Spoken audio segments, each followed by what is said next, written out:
nawaitu ta'alluma wa ta'lima wa tadhakkura wa tadhkira wa naf'a wal intifa'a wal ifadata wal istifadata wal hatha ala tamassuki bi kitabillahi wa sunnati rasulihi wa du'a ila al-huda wa dalalata ala al-khair ibtigha'a mardatillahi wa qurbihi wa thawabihi subhanahu wa ta'ala. Alhamdulillahi rabbil alamin. Assalamualaikum warahmatullahi wabarakatuh. Ila hadratin Nabi Muhammad sallallahu alaihi wasallam wa ala sayyidina Imam bil irsyad wa wathil ibad al bilad al habib Abdullah bin Ali bin Muhammad al Haddad wa usulihi buran Allah yataghashahu rahmal maghfirah ila hadratin Nabi sirril Fatihah. Bismillahirrahmanirrahim. Alhamdulillah rabbil alamin. Ar-Rahmanir-Rahim. Maliki yaumiddin. Iyyaka na'budu wa iyyaka nasta'in. Ihdinas siratal mustaqim. Siratal ladzina an'amta 'alaihim ghairil maghdubi 'alaihim waladdallin. Amin. Bismillah walhamdulillah wassalatu wassalamu ala Rasulillah Sayyidina Muhammad ibn Abdullah wa ala alihi wa sahbihi wa man walah. Subhanaka la ilma lana illa ma 'allamtana innaka antal alimul hakim. Rabbi shrah li sadri wa yassir li amri wa hlul 'uqdatam min lisani yafqahu qawli wa saddid lisani wa hdi qalbi bi haqqin nabi sallallahu alaihi wasallam wal alihi washabbihi amma ba'd. Yang sama-sama kita hormati dan kita muliakan tuan rumah Bunda Leli beserta segenap keluarga besarnya, mudah-mudahan selalu dijaga oleh Allah, dilindungi zahir batinnya, dimudahkan segala urusannya, dibahagiakan dari dunia sampai akhiratnya, diistiqamahkan perjuangannya. Amin ya rabbal alamin. Begitu juga segenap jamaah Daruz Zahra yang saya banggakan. Mudah-mudahan tidaklah kita keluar dari tempat ini kecuali semua dosa kita diampuni oleh Allah. Yang sakit Allah angkat penyakitnya, Allah sehatkan badannya. Semua yang hadir dilapangkan rezekinya, diberkahi kehidupannya. Amin ya rabbal alamin. Kita melanjutkan kajian dari kitab Risalatul Muawanah.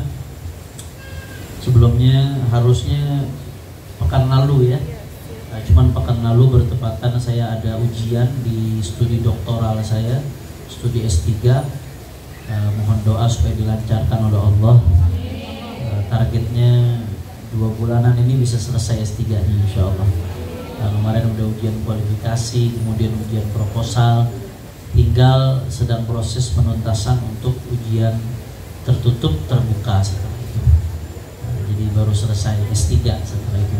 Untuk ilmu nggak ada habisnya sampai mati. Itu formalitasnya ya, sampai S3 mentok udah selesai. Kalau guru besar, profesor itu dari karir akademik, bukan dari sekolah, dari karir akademik. Itu cuma wasilah saja, formalitas yang memang dituntut oleh zaman.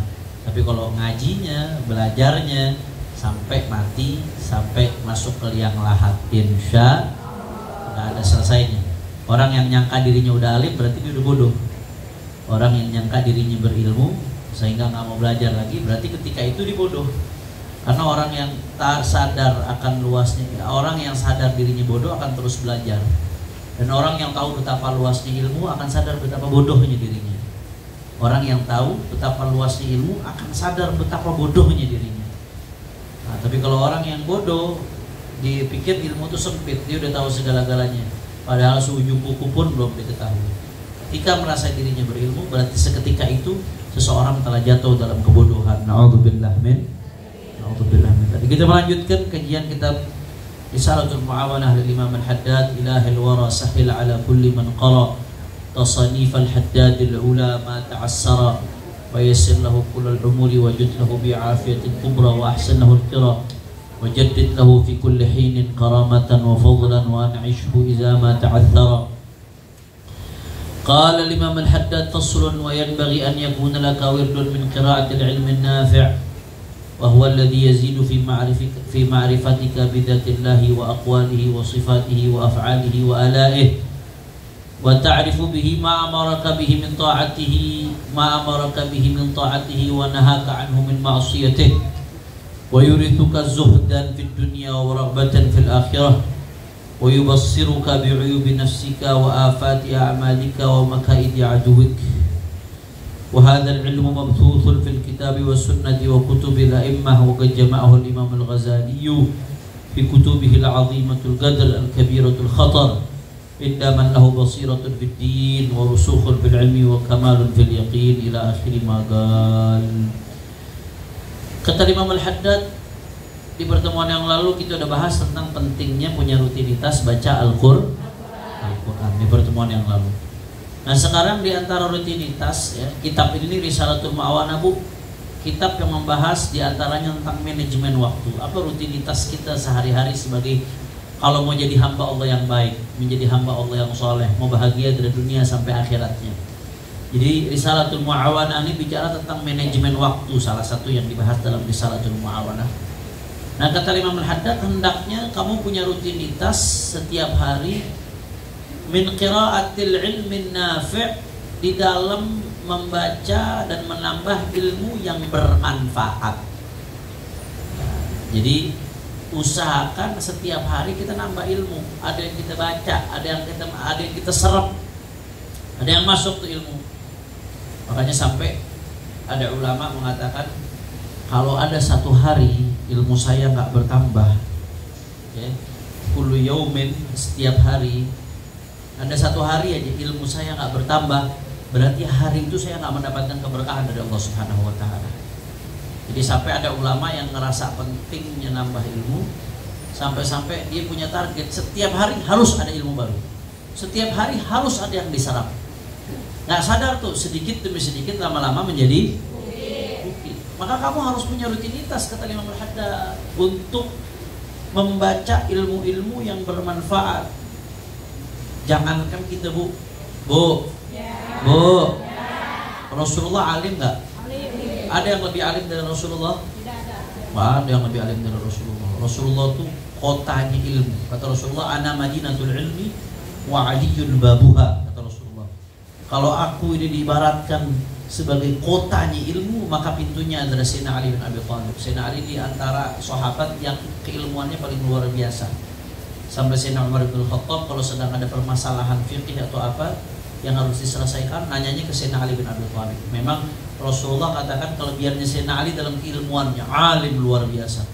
Babu Madinati ilmi Rasulullah. Tapi segitunya Sayyidina Ali masih pintu.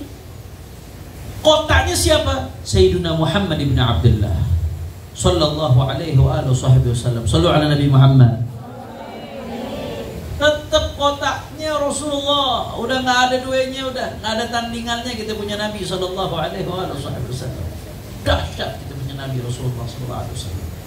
Tapi meski demikian Allah mengatakan dalam Al-Quran, wa qul rabbi zidni ilma. Allah katakan kepada Nabi, katakan wahai Muhammad, qul rabbi zidni ilma, tambahkan aku ilmu lagi Allah, tambahkan aku ilmu lagi Allah, tambahkan aku ilmu lagi Allah. Nabi ilmunya kurang apa, tapi Allah masih suruh terus minta kepada Allah supaya ditambahin ilmu. Artinya Nabi ngedorong kita, Allah ngedorong kita melalui Nabi supaya kita sebagai manusia setiap hari, setiap saat harus bertambah ilmu. Jelas atau tidak? Jadi itu harus jadi target kita Bu. Dan itu juga yang harus ibu-ibu sekalian tanamkan kepada anak-anak. Harus ditanamkan ke anak-anak kita.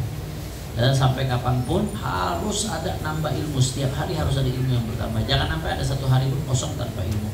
Ilmu yang bagaimana? Kata Imam Al-Haddad, wa huwa alladhi yazidu fi ma'rifatika bidzatillahi. Ilmu yang bikin kamu makin kenal dengan zatnya Allah. Wa aqwalihi, makin kenal dengan firman-firmannya Allah. Wa sifatihi, makin kenal dengan sifat-sifatnya Allah. Wa af'alihi, makin kenal dengan perbuatannya Allah. Wa alaihi, makin kenal dengan nikmatnya Allah Subhanahu. Ada ilmu yang makin kita dalamin, makin sadar kita nikmatnya Allah Subhanahu wa taala. makin sadar nikmatnya Allah Subhanahu wa taala. Tafakurnya kita, Bu. Orang-orang yang ngerti biologi, taruhlah ada orang ngerti anatomi tubuh. Bagaimana struktur tubuh kita di manusia, sel-sel di dalamnya, anggota tubuh di dalamnya, bagaimana kerja anggota tubuh di dalamnya. Orang-orang yang ngerti itu akan makin tahu betapa kompleksnya struktur tubuh kita, betapa rumitnya, betapa vitalnya fungsi organ-organ yang ada di dalamnya. Semakin mereka tahu betapa vitalnya fungsi organ yang ada di dalamnya, betapa kompleksnya, betapa dahsyatnya, akan semakin sadar betapa maha agungnya yang menciptakan itu semua. Siapa yang menciptakan itu semua?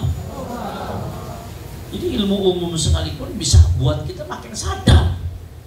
Subhanallah, saya yang banyak dosa, yang banyak maksiat, yang ibadah pas-pasan, Allah kasih kenikmatan sedemikian rupa yang dahsyat, yang manusia pun gak bisa nyiptakan kenikmatan itu.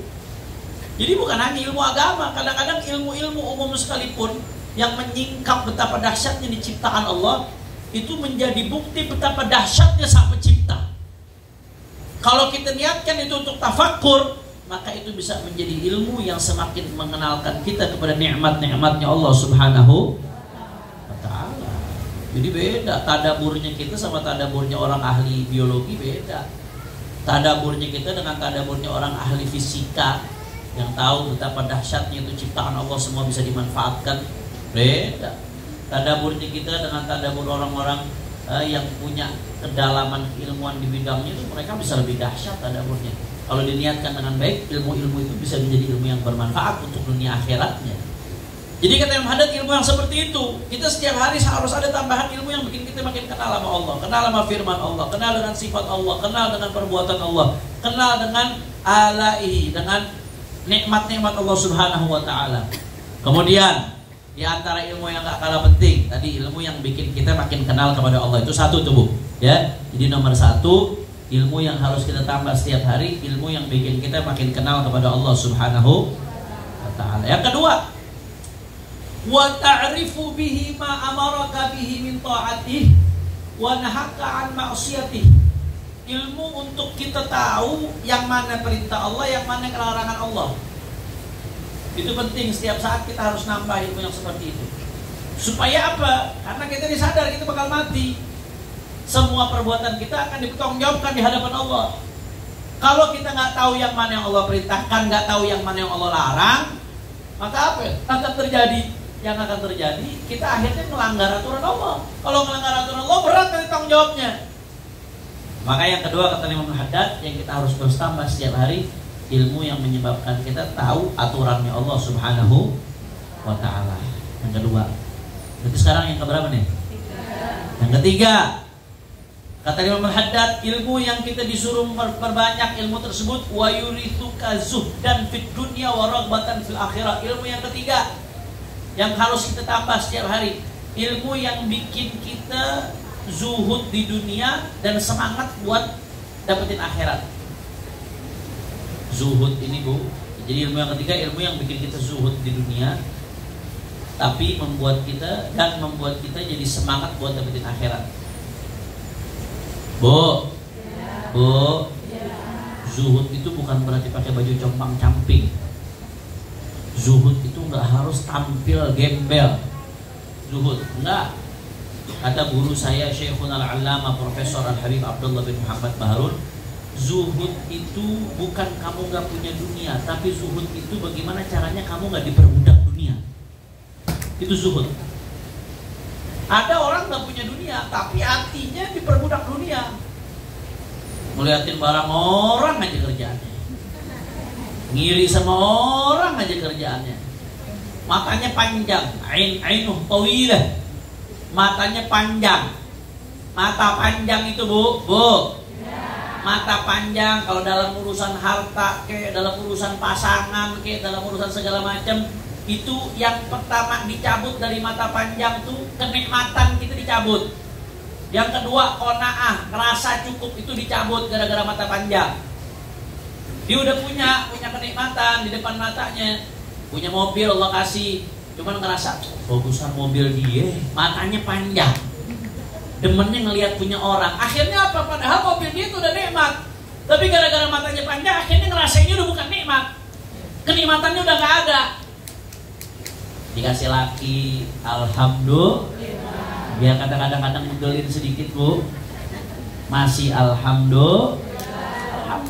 Ada yang lakinya baru meninggal, ada yang udah ditinggal lakinya, ada yang belum nikah. Cuman gara-gara matanya panjang, ya Allah, lakinya si Anu baik ya, lakinya si itu lembut banget, di statusnya dipanjang, itu kelihatan status, yang di belakang status ibu gak tahu. Betul nggak bu? Mata panjang. Akhirnya gara-gara mata panjang, kenikmatan yang kita punya nggak berasa nikmat lagi, nggak bersyukur ya sama Allah Taala. Dan kita udah nggak ngerasain nikmat tuh yang dikasih sama Allah, gara-gara mata panjang. Nggak bagus, mata panjang nggak bagus. Akhirnya apa yang terjadi? Gara-gara mata panjang dalam urusan keluarga, yang dilihatin diperhatiin pasangan orang mulu, nggak bersyukur sama yang Allah kasih. Akhirnya hubungannya jadi nggak harmonis, jadi ribut mulu, ujung-ujungnya kenikmatannya dicabut. Na'udzubillah min. Zuhud itu bukan berarti ngegembel, zuhud itu bukan berarti nggak punya uang. Zuhud itu hatinya nggak diperbudak dunia. Ada orang nggak punya dunia di tangannya, tapi hatinya diperbudak dunia, matanya panjang aja. Nggak boleh ngeliat orang punya barang, nggak boleh ngeliat orang punya rezeki dikit, nggak boleh, matanya panjang. Itu namanya nggak zuhud, dia kepaksa miskin. Kepaksa miskin, nggak zuhud. Ada orang yang kaya, duitnya banyak, tapi harta nggak di hatinya, harta cuma di tangan dia. Buktinya apa? Apa yang wajib dia keluarin, orang butuh bantuan dia keluarin, semangat ngasih amal jariah. Kalau suatu saat pun dia harus kena musibah, hartanya ada apa-apa, ya udah bukan punya saya, nih Allah, titipan Allah. Orang yang begitu, biar kata mobilnya 10 biji, biar kata rumahnya 15, biar kata hartanya di saldonya 2 triliun, tapi kalau hatinya seperti itu, zuhud tuh orang yang begitu tuh. Jelas atau tidak? Tapi biar kata nggak punya rumah, hidup ngegembel, compang-camping, tapi hatinya, matanya panjang ngeliatin punya orang lain, itu nggak ada zuhud di situnya. Jadi catat baik-baik itu, kata guru mulia Profesor Dr. Habib Abdullah bin Muhammad Baharun. Beliau mengatakan zuhud itu, ya saya sekali lagi saya catat, zuhud itu artinya bukan tidak memiliki dunia, tapi zuhud itu berarti hatinya tidak diperbudak oleh dunia. Itu zuhud. Bahasa gampangnya, dunia di tangan, bukan di hati. Dunia di tangan, bukan di hati. Shallu ala Nabi Muhammad. Nah, ilmu yang ketiga yang mesti kita pelajari tentang haddad, yang nggak boleh kita lepas setiap hari, ilmu yang bikin kita makin zuhud terhadap dunia dan bikin kita makin semangat buat nyari akhirat. Ilmu yang keberapa sekarang? Yang keempat. Wa yuwassiruka bi'uyubi nafsika wa afati a'malika wa makaidi aduwik. Ilmu yang keempat, ilmu yang bikin kita paham aib diri kita, kekurangan diri kita. Apa saja bahaya yang ada, yang kita hadapi daripada musuh kita hawa nafsu, musuh kita syaitan. Jadi sadar tentang kekurangan dirinya. Idza ahabballahu 'abdan bassarahu bi'uyubi nafsihi.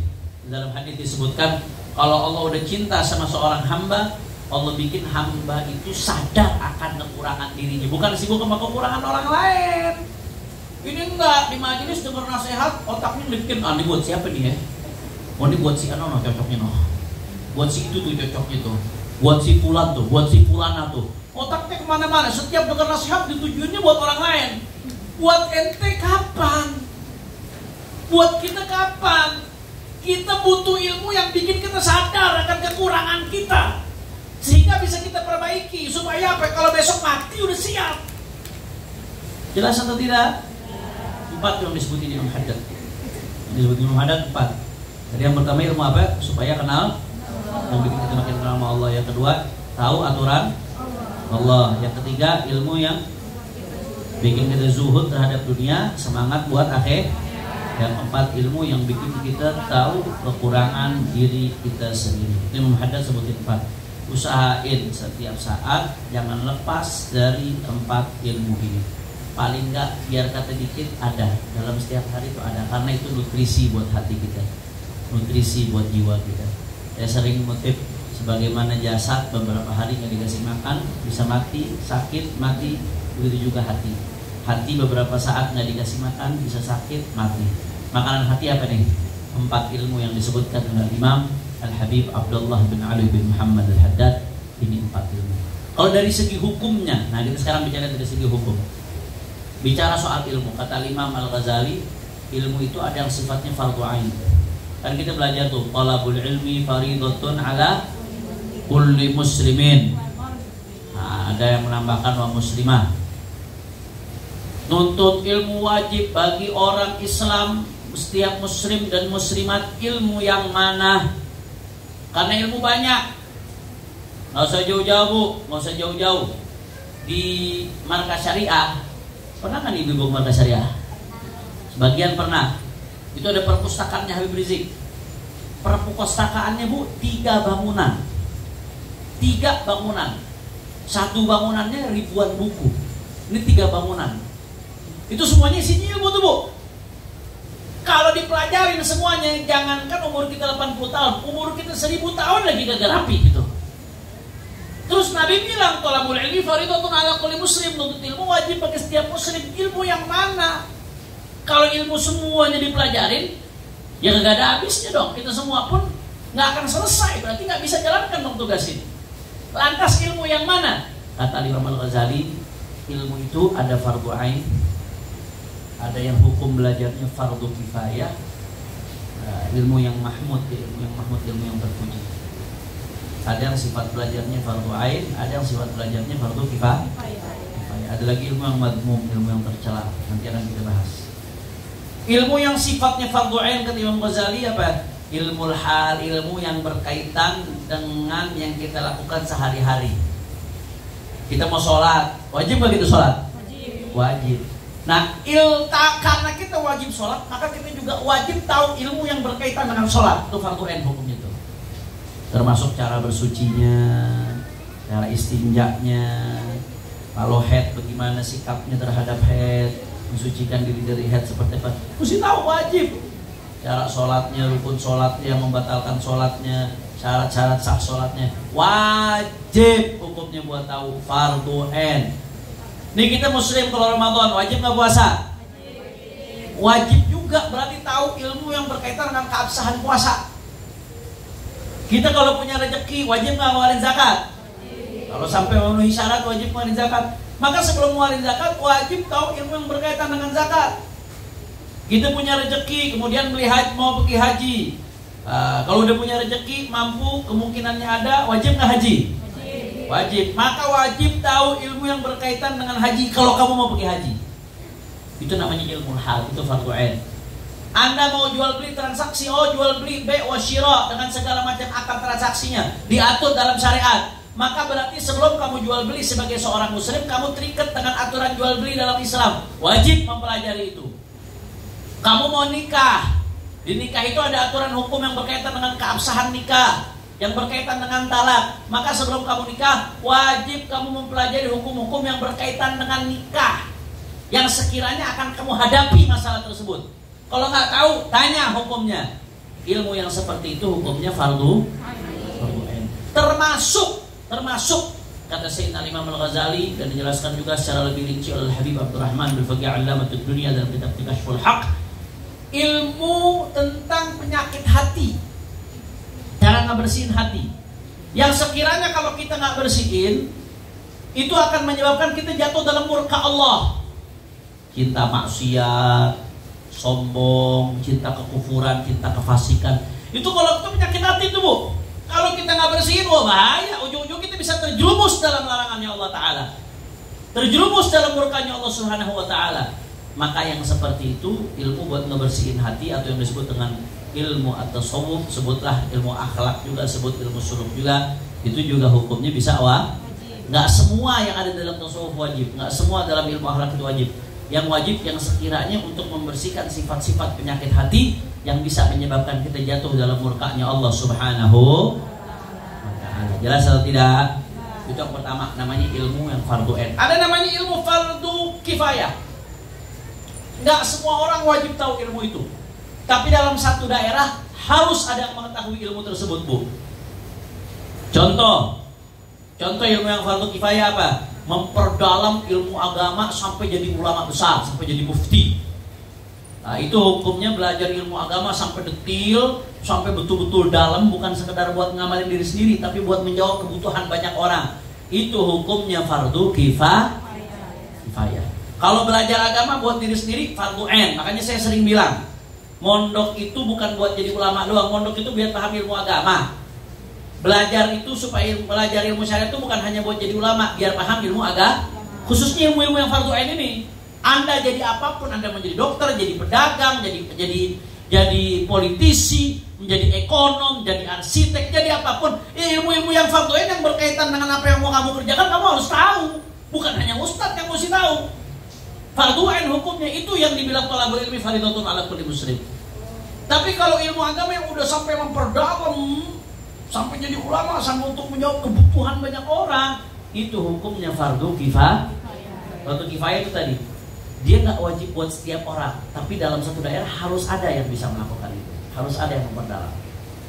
Ilmu falak misalkan, ilmu falak nih buat tahu kapan waktu-waktu sholat jam berapa aja masuknya, awal Ramadan, keluar Ramadan, kemudian awal-awal bulan, kemudian kapan gerhana matahari, gerhana bulan, sehingga nanti bisa menjalankan sholat kusuf dan seterusnya. Itu hukumnya fardu kifayah. Dalam satu wilayah harus ada orang yang bisa ilmu itu, tapi nggak setiap orang wajib ilmu itu. Ilmu faraid, ilmu ngitung waris, nggak semua orang wajib bisa ngitung waris, tapi dalam satu daerah harus ada yang bisa ngitung waris. Itu satu. Kemudian di antara ilmu yang fardu kifayah kata Imam Ghazali, ilmu yang berkaitan dengan hajat banyak orang. Ilmu yang berkaitan dengan hajat banyak orang. Sekiranya kalau nggak ada orang yang bisa ahli ilmu tersebut, ini hajat banyak orang berantakan. Contoh kata Imam Ghazali, di antara ilmu yang hukumnya fardu kifayah, ilmu kedokteran. Bu, satu kabupaten nggak ada dokter, repot nggak? Repot, orang pada repot kalau disakit. Makanya kata Imam Ghazali, belajar ilmu kedokteran hukumnya fardu kifayah. Jadi kalau orang belajar ilmu kedokteran jadi dokter, niatnya buat khidmat sama umat untuk menjalankan fardu kifayah, pahalanya gede, itu nggak main-main. Satu daerah nggak ada arsitek sama sekali, repot nggak? Bangunan bisa pada rubuh, orang bangun sembarangan, fardu kifayah. Satu daerah nggak ada yang ngerti ilmu yang berkaitan dengan industri, sehingga akhirnya industri nggak berjalan, pabrik-pabrik nggak ada yang bisa bikin mesin-mesin, nggak ada yang bisa bikin industri dan lain sebagainya, bisa berantakan tuh kehidupan orang. Nggak ada yang ngerti pertanian semuanya, wah bisa kacau orang, supply makanan dari mana? Ilmu-ilmu yang berkaitan dengan hajat orang banyak itu kata Imam Ghazali hukumnya fardu kifayah. Jelas atau tidak? Nah, world view-nya, nah ini Profesor Nagib Al-Attas ini banyak bahas world view, cara pandang terhadap fenomena kehidupan yang benar ini. Di antara adabul ilm, adabnya ilmu, kita harus mendahulukan yang fardu ain, baru setelah itu fardu kifayah. Jadi yang fardu kifayah bagus, tapi jangan sampai ada orang sibuk sama fardu kifayah, sibuk sama ilmu-ilmu lain yang fardu ainnya dia lupa. Akhirnya yang berkaitan dengan kewajiban dirinya nggak dikerjain. Kata Prof. Nagib Al-Attas, itu namanya nggak beradab dalam berilmu. Jadi tetap ada skala prioritas. Fardu ain itu prioritas nomor 1. Setelah itu baru perdalam fardu kifayah. Nggak beradab di dalam ilmu, kata Prof. Nagib Al-Attas. Ya. Kemudian ada ilmu yang madzmum, yang ketiga ilmu yang tercela. Ilmu yang tercela itu ke ilmu sihir. Ilmu juga ada ilmunya juga tuh sihir, buat nyantet, ya, buat pelet. Ada ilmunya juga. Nah, itu termasuk ilmu yang tercela. Na'udzubillah min. Jelas semuanya? Karena kata Imam Haddad, usahakan setiap hari jangan sampai kita tidak bertambah ilmu. Tapi jangan cuma nambah ilmu doang, Bu. Usahakan nambah ilmu, nambah amal. Man izdada ilman wa lam yazdad hudan lam yazdad minallahi illa bu'dan. Kata Nabi SAW, orang yang kalau nambah ilmu tapi nggak nambah dekat sama Allah, nggak nambah hidayah, nggak nambah baik, maka berarti dia makin jauh. Na'udzubillah min. Ma'alimun bi'ilmihi lam ya'malan mu'azzabun min qabli ulbatil wathan. Besok di akhirat, orang yang nggak ngamalin ilmunya itu diadab sama seperti mereka para penyembah berhala. A'udzubillah min dzalik. Bahkan di dalam satu hadis Rasulullah mengatakan bahan bakar api neraka itu siapa besok bahan bakar api neraka? Ya, bensinnya api neraka, bahan bakar buat nyalain api neraka, salah satunya adalah orang-orang yang punya ilmu tapi nggak ngamalin ilmunya. Karena hakikatnya kita lagi ngamalin ilmu kita ini, kita lagi mau bahagiain diri kita dunia akhirat. Kadang-kadang seolah-olah kita terpaksa buat ngamalin ilmu, harus maksa diri. Padahal enggak. Justru kita ini apa ilmu syariat itu buat apa sih? Buat kebahagiaan dunia akhirat kita. Kalau kita amalin, kita sendiri yang bahagia dunia akhirat. Kalau kita tinggalin, justru kita sedang mencelakakan diri kita dunia akhirat. Maka jangan cuma fokusnya bagaimana caranya nambah ilmu, tapi juga harus nambah amal. Man izdada ilman wa lam yazdad hudan, lam yazad minallah illa bu'dan. Siapa yang nambah ilmu tapi nggak nambah dekat kepada Allah, maka dia berarti hanya akan tambah jauh dari Allah Subhanahu wa ta'ala. Kira-kira jelas atau tidak? Faham? Insyaallah. La ilaha illallah. Kemudian ada beberapa kitab yang direkomendasikan oleh Imam Al-Haddad untuk dibaca. Di antaranya ilmu-ilmu yang kayak tadi itu, yang 4 yang disebutkan oleh Imam Al-Haddad, itu kata beliau wa hadzal ilmu mabthutun fil kitabi was sunnati wa kutubil a'immati. Ini kitab tersebar di Al-Quran, ini ilmu tersebar dalam Al-Quran dan dalam hadisnya Nabi dan dalam kitabnya para ulama-ulama. Nah, dan ilmu-ilmu ini semua yang 4 yang tadi disebutin oleh Imam Al-Haddad tuh, ilmu yang bikin kita makin kenal Allah, ilmu yang bikin kita tahu aturan Allah, ilmu yang bikin kita makin zuhud, ilmu yang bikin kita tahu kekurangan diri kita, itu dikumpulin oleh Al-Imam Al-Ghazali di dalam kitab-kitabnya. Imam Al-Haddad sangat menganjurkan kepada umat Islam untuk membaca karya-karyanya Imam Al-Ghazali. Imam Al-Ghazali banyak bu karangannya. Saya sebutin dari yang kecil dan di antaranya. Saya kebetulan penelitian saya di S3 tentang pemikiran Imam Al-Ghazali. Jadi penelitian doktoral saya di bidang pendidikan Islam tentang pendidikan akhlak bernegara menurut perspektif Al-Imam Al-Mawardi dan Imam Al-Ghazali. Jadi saya salah satunya kenapa saya memilih pemikiran Imam Al-Ghazali, karena memang ulama-ulama dulu sangat senang dengan pemikiran Imam Ghazali. Ada keberkahan di dalam pemikiran Imam Ghazali, itu ada keberkahan yang luar biasa, direstui oleh para aulia, direstui oleh para ulama. Nah, bahkan di kitab-kitab ulama yang menyebutkan, bukan saya, itu banyak ulama yang mimpi Rasulullah SAW. Rasulullah itu menyebutkan restunya terhadap kitab-kitabnya Imam Ghazali, khususnya Ihya Ulumuddin. Nah, Imam Ghazali kitabnya apa aja, Beb? Di antaranya yang kecil dulu, Bu, Bidayatul Hidayah. Ada kitab Imam Ghazali Bidayatul Hidayah, itu buat pemula. Bidayatul Hidayah. Terjemahannya ada, Beb? Ada banyak. Itu kita diajarin, Bu, di Bidayatul Hidayah itu, Bu. Apa yang mesti kita kerjain dari kita bangun tidur sampai kita tidur lagi, Bu. Satu-satu dituntut oleh Imam Ghazali. Supaya kita udah on the track di jalan hidayah Allah Subhanahu wa ta'ala. Rapi, orang kalau ngamalin hidup Bidayatul Hidayah, hidupnya rapi. Dari bangun tidur, adab-adab, akhlak-akhlaknya sampai merem lagi, diajarin oleh Imam Ghazali. Bidayatul Hidayah. Ada terjemahannya. Beli di Shopee. Jangan beli di Shopee urusan skincare mulu, ibu-ibu. Sekali-sekali beli di Shopee buku Bidayatul, terjemahannya ada. Kalau belajar lebih baik sama guru. Banyak di internet kajian-kajian Bidayatul Hidayah, saya kira banyak. Kalau bisa di majelis lebih baik. Tapi kalau nggak bisa, bisa di internet cari live kajian Bidayatul Hidayah dari ulama-ulama Ahlus Sunnah wal Jamaah yang lengkap ya. Itu di antara kitab Imam Ghazali, bagus. Nanti sambil baca-baca sendiri bukunya Imam Ghazali Bidayatul Hidayah, bagus banget, Bu, luar biasa. Diajarin kita hidup dari awal sampai akhir. Kemudian di antara kitab Imam Ghazali yang cukup populer ya, di kalangan ulama-ulama kita, Al-Arba'in fi Usuluddin. Kitab Al-Arba'in fi Usuluddin. Beliau menyebutkan 40 fondasi yang sangat mendasar dalam agama Islam. Kalau 40 ini kita jadiin pedoman dalam hidup kita, udah selamat udah. Al-Arba'in fi Usuluddin. Terjemahan bahasa Indonesianya juga ada. Kitabul Arba'in fi Usuluddin. Itu di antara karya Imam Al-Ghazali. Ada lagi di antara karya Imam Ghazali yang cukup terkenal di Indonesia, mansub ila Al-Ghazali. Di antaranya apa? Kitab Minhajul Abidin. Minhajul Abidin itu Imam Ghazali mengilustrasikan Ibarat kata seperti aqabat, ada tahapan-tahapan, tangga-tangga yang kita harus lalui menuju ridho Allah. Tangga pertama aqabatul ilmu dulu, habis itu aqabatul taubah, terus tangga yang kedua taubat, terus sampai tangga yang teratas sampai itu kepada ridhonya Allah Subhanahu wa taala. Minhajul Abidin. Terjemahannya juga ada banyak kalau mau baca. Tapi sama guru lebih baik. Ya. Jangan ngaco nanti baca sendiri, akhirnya apa yang maksudnya apa yang dipahamin apa. Kadang-kadang baca terjemahan juga penerjemah belum tentu benar. Penerjemahnya belum tentu benar kadang-kadang. Menerjemah sesuai pemahamannya. Kalau tahu pemahaman penerjemahnya salah, ya salah juga. Nah, walaupun guru juga belum tentu pasti 100% benar. Seenggaknya guru kita pernah belajar lagi sama gurunya. Kemungkinan salahnya lebih kecil ketimbang kita belajar sendiri. Ada lagi di antara karya-karya Imam Al-Ghazali, ini yang paling fenomenal. Magnum opus Imam Ghazali, karya Imam Ghazali paling fenomenal. Apa? Ihya Ulumuddin. Ihya Ulumuddin. Oh, kalau itu besar, Bu. Terjemahnya ada.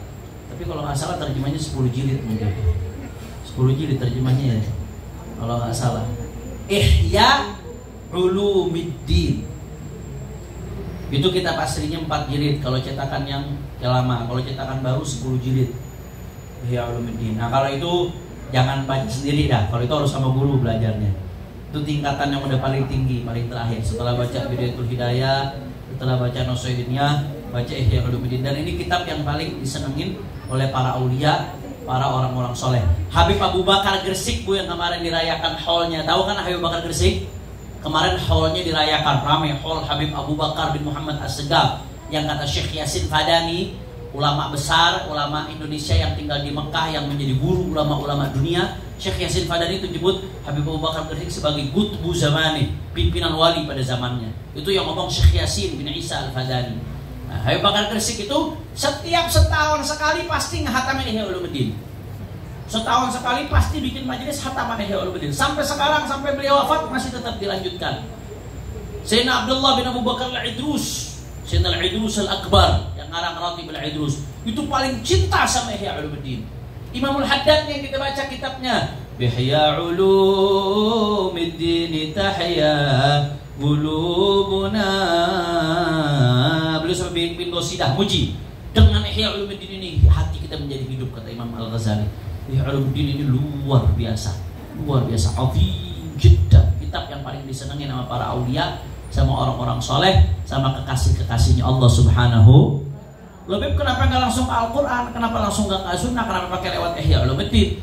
Ya emang Imam Ghazali menguraikan Ihya Ulumuddin itu dari mana? Dari Quran.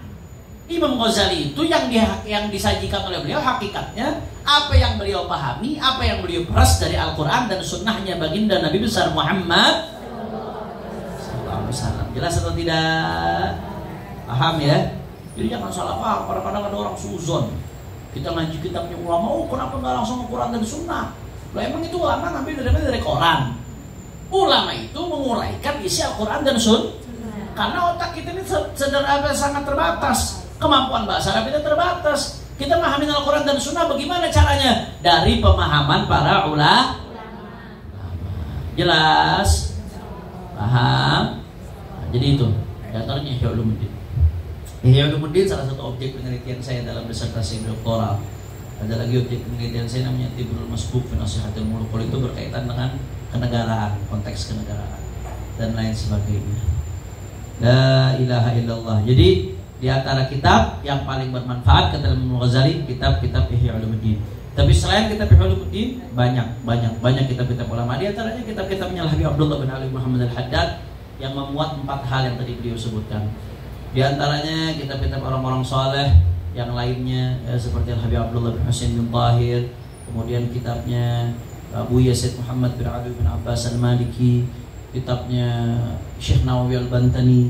Banyak yang bagus-bagus karangannya ulama-ulama kita. Kalau di Indonesia diantaranya ada Buya Hamka, ada ulama-ulama yang lain. Itu kitab-kitab yang banyak mendekatkan kita kepada Allah Subhanahu. Kira-kira sampai sini jelas? Intinya jangan berlalu satu hari kecuali kita mendapatkan ilmu yang bermanfaat, sedikit atau banyak. Jangan pernah remehkan yang sedikit, karena sedikit demi sedikit lama-lama menjadi bukit. Jangan berlalu satu hari kecuali dapat ilmu bermanfaat. Itu kata-kata hari ini yang harus kita pegang dan kita jalankan di kehidupan sehari-hari. Mudah-mudahan apa yang saya sampaikan bermanfaat. Dan jangan lupa ya Bu ya, hari Ahad puasa Asyura. Puasa Asyura itu kata Nabi SAW menggugurkan dosa setahun sebelumnya. Nah, kita banyak dosa, kita butuh ampunan. Di antara ampunan ini puasa Asyura. Di hari Asyura ini hari yang mulia, dianjurkan memperluas infak kepada keluarga di hari Asyura. Di hari Asyura dianjurkan banyak zikir, banyak bertasbih, bertahmid, la ilaha illa anta subhanaka inni kuntu minadh dhalimin. Disuruh banyak-banyak baca itu di hari Asyura. Dan ada doa-doa Asyura, nanti bisa kita kirimkan insyaallah. Kemudian Nabi pengen jangan hanya puasa Asyura, karena puasa Asyura ini orang Yahudi pun ikut puasa Asyura. Karena Nabi Allah Musa Allah selamatkan di hari Asyura, hari 10 Muharram. Jadi jangan hanya di hari Asyura puasa Asyura. Ya puasanya Nabi waktu di akhir hayatnya Nabi mengatakan la in baqitul qabil la asumanna tasi'. Kata Nabi, andai kata tahun depan aku masih hidup, aku akan puasa juga di hari ke-9. Untuk apa tujuannya Nabi puasa di hari ke-9? Tasu'a namanya. Besok jatuhnya hari Sabtu. Supaya beda sama orang Yahudi. Kalau orang Yahudi puasanya hanya Asyura doang bagus. Tapi kita jangan berhenti sampai di Asyura, tambahin lagi sehari biar beda sama orang Yahudi. Yaitu di hari ke-9 Muharram. Jelas atau tidak? Nah, kalau nggak bisa di 9-nya, di 11-nya nggak apa-apa. Jadi sehari sebelumnya atau sehari sesudahnya, supaya kita beda. Yang penting jangan hanya Asyuranya saja. Beb, andai kata saya mau Asyura doang Beb, daripada nggak sama sekali, nggak apa-apa, tetap dapat sunnah. Andai kata mau Asyura doang, tetap dapat sunnah. Tapi yang lebih baik Asyura ditambahkan sehari sebelumnya atau kalau atau berarti pilihan atau bukan? Pilihan. Atau sehari sesudahnya puasa Asyura, insyaallah. Dan kita kalau yang di Jakarta hari Asyura, imam besar mengadakan zikir Asyura di luar Batam biasanya sampai buka puasa bersama di sana. Ya. Dan saya mengundang ibu-ibu sekalian, insyaallah guru mulia Syekhi Al-Allamah Profesor Dr. Al-Habib Abdullah bin Muhammad Baharun, Rektor Al-Ahqaf University, guru saya, murabbi saya, akan datang hari Ahad ini. Ya, akan mendarat di Indonesia. Beliau ini guru saya, gurunya Pak Ali Al-Kaf, gurunya Buya Yahya, dan guru semua alumni Al-Ahqaf. Ya, beliau guru besar kami. Beliau akan datang. Ya, ini kesempatan emas buat ibu-ibu, udah lama. Beliau terakhir datang mungkin 5 atau 6 tahun yang lalu. Terakhir. Dan saya nggak tahu dengan kondisi beliau udah sepuh, kondisi kesehatan, beliau panjang umur sehat walafiat. Saya nggak tahu kapan bakal datang lagi. Saya nggak tahu. Yang jelas ini kesempatan emas di depan mata, beliau mau datang. Ya, maka ibu-ibu semua saya undang hari Rabu yang akan datang. Ya, di Petamburan akan ada seminar, beliau yang menjadi pembicara. Ya, itu untuk umum, untuk laki dan perempuan. Perempuan di atas itu biasa, laki-laki di bawah. Jadi semua jamaah Darul Zahra saya undang untuk hadir hari Rabu yang akan datang di Petamburan. Kita menatap langsung wajah guru mulia Profesor Dr. Al-Habib Abdullah bin Muhammad Baharun, insyaallah. Dan mungkin nanti kita akan minta ijazah sama beliau. Jadi semua yang hadir bisa dapat ijazah langsung nyambung sama beliau. Ya, insyaallah. Insyaallah. Jadi jangan disia-siakan kesempatan emas ini. Ya, insyaallah. Ada pertanyaan lagi? Satu pertanyaan aja. Udah 5 lewat. Ibu sekalian, ada yang mau bertanya, dipersilakan dulu. Terkait dengan tema yang dibahas ya. Tidak ada? Ada.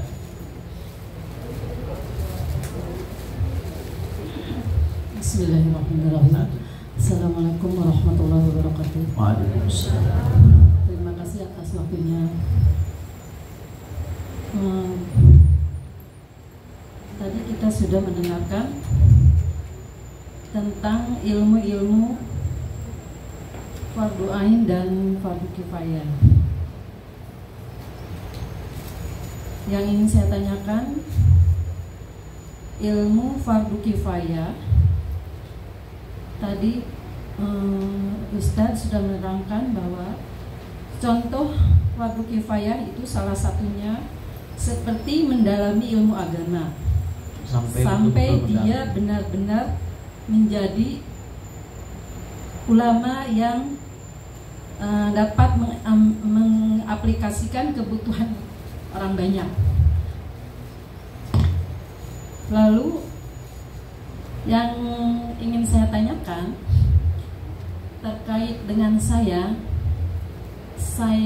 ketika itu belajar ilmu agama tentang pendidikan anak usia dini, juga ilmu-ilmu tentang pendidikan umum, dan implementasinya saya berikan kepada anak-anak. Saya rasa bukan maksudnya apakah itu juga termasuk hajat orang banyak, karena saya intinya mengajar di sekolah dasar. Apakah itu termasuk ilmu fardu kifayah yang saya lakukan? Karena hal itu menyangkut hajat orang banyak, sehingga anak itu memiliki keilmuan yang untuk jenjang-jenjang selanjutnya, sehingga anak tersebut diterima di masyarakat. Apakah itu termasuk ilmu fardu kifayah? Sebab tadi tidak tersinggung. Yeah. Terima kasih Ustadz atas waktunya. Masya Allah, ini pertanyaan Ibu bagus sekali, luar biasa. Mudah-mudahan pertanyaannya dikasih panjang umur, sehat walafiat. Yang tadi saya sebutkan itu sifatnya contoh-contoh saja Ibu. Ya.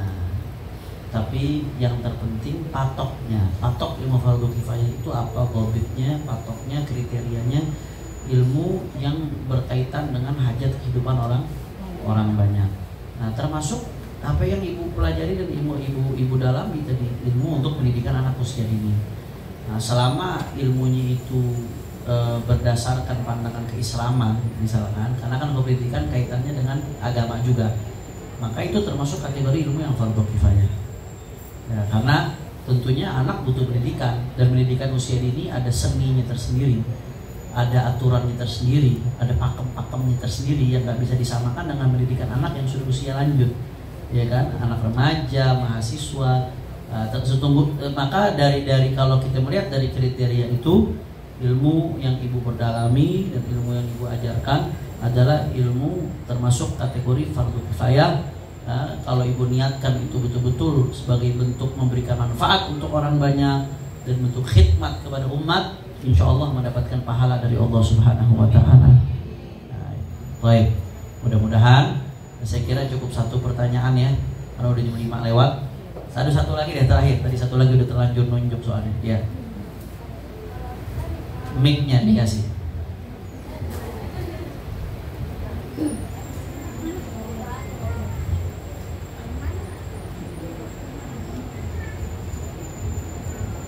Assalamualaikum Habib. Waalaikumsalam warahmatullahi wabarakatuh. Habib mau nanya, ini kan menuntut ilmu kan dari semenjak lahir sampai akhir hayat ya. Terus untuk orang yang sudah lansia, yang sudah tidak bisa berbuat apa-apa gitu Habib ya, apa itu masih wajib untuk menuntut ilmu? Sedangkan dianya sendiri kadang ibarat kata kayak sudah pikun gitu. Itu gimana Habib? Apa masih ada kewajiban untuk itu? Terus apakah ada ilmu yang nggak bermanfaat Habib?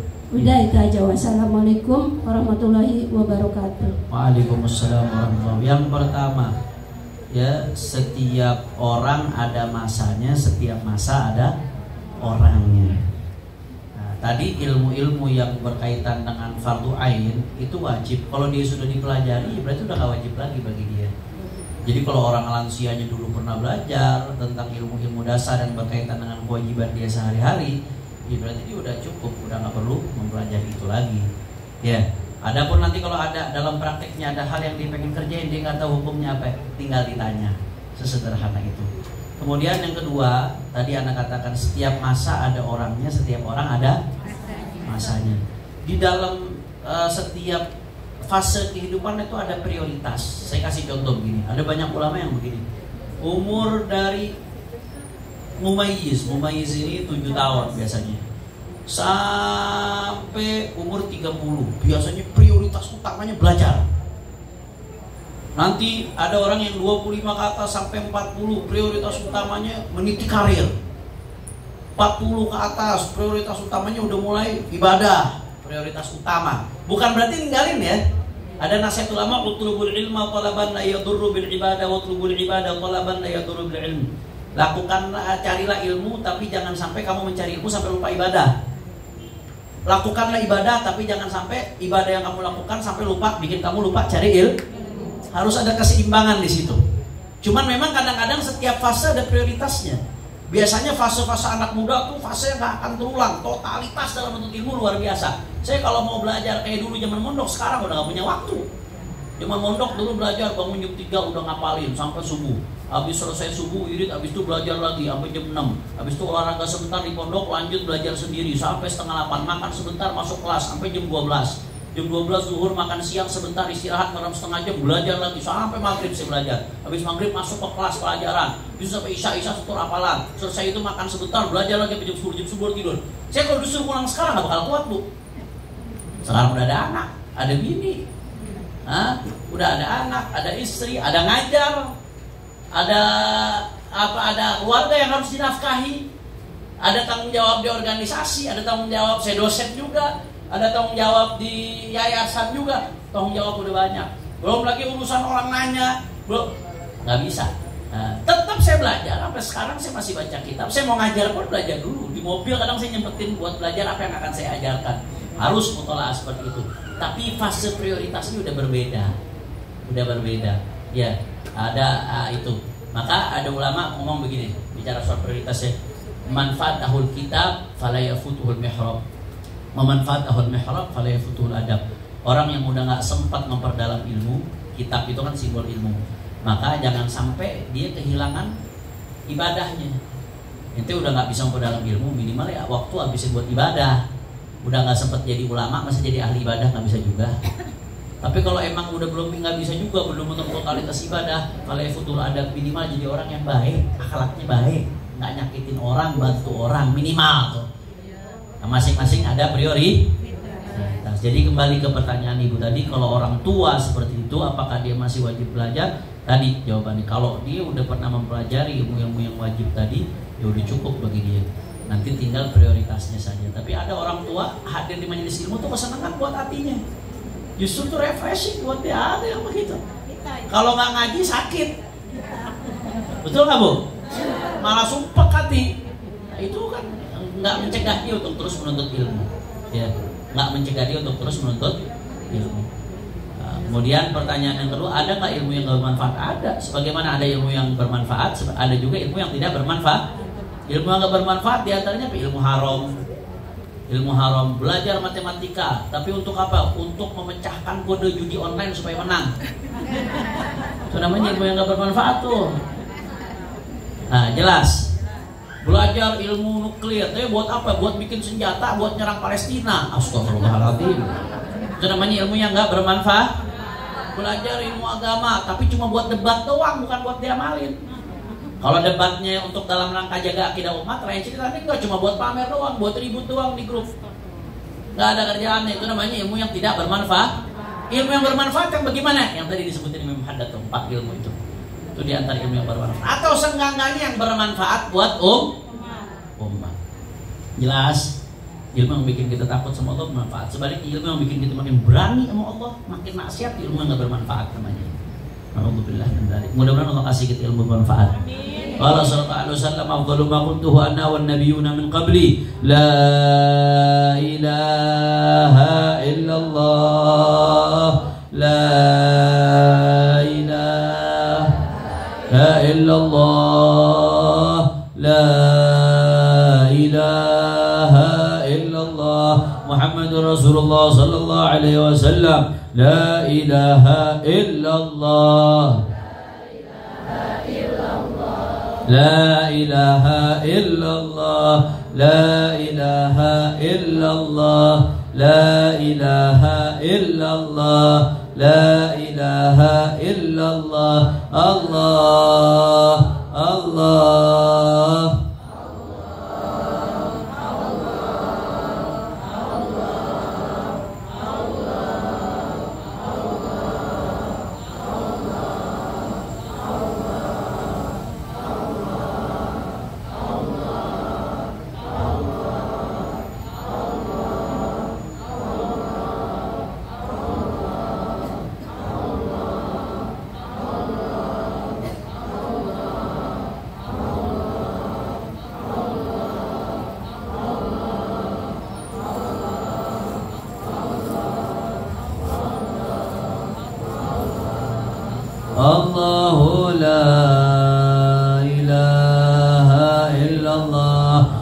Muhammadur Rasulullah, la ilaha illallah Muhammadur Rasulullah, la ilaha illallah Muhammadur Rasulullah sallallahu alaihi wasallam, la ilaha illallah.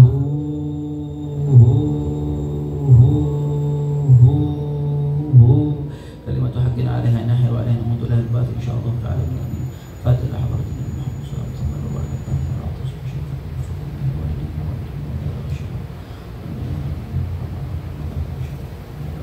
Bismillah al-Fatihah.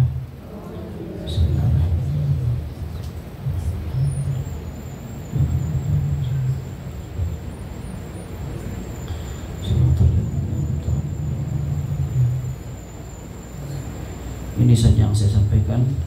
Mudah-mudahan yang sedikit yang saya sampaikan ini bisa bermanfaat. Dan mudah-mudahan kita bisa ngamalkan apa yang kita pelajari hari ini. Ya, hadani Allah wa iyyakum ila shiratal mustaqim. Jangan lupa hari apa? Tamuran.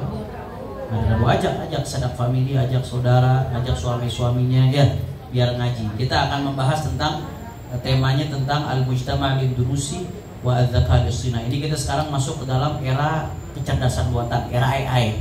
Sekarang kita udah nggak bisa bingung bedain antara video asli, video palsu. Betul nggak Bu? Saking udah repotnya zaman sekarang.